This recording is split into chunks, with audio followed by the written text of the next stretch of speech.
How to fix Microsoft Authenticator We're sorry we ran into a problem error. There are a few things you can try to fix the We're sorry we ran into a problem error in Microsoft Authenticator. 1. Restart your device. Sometimes a simple restart can fix software problems. 2. Check your internet connection. Make sure you have a strong internet connection and that you are not connected to a proxy server or VPN. 3.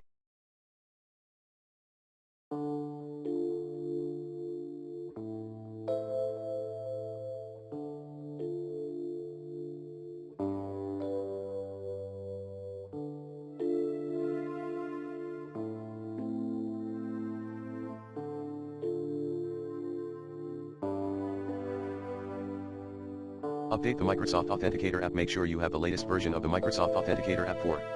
Remove and re-add your account.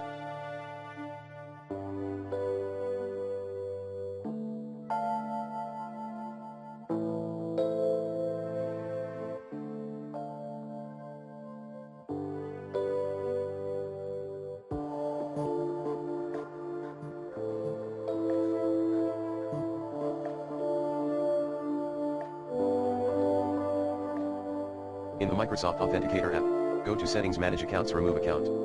Then, add your account again. 5. Contact Microsoft Support. If you are still having problems, you can contact Microsoft Support for further assistance. 6. Other tips. For Microsoft Azure Multi-Factor Authentication admins, assign the required license to the user account. Unblock the affected user on the multi-factor authentication via Azure Active Directory. Check the Azure AD audit logs.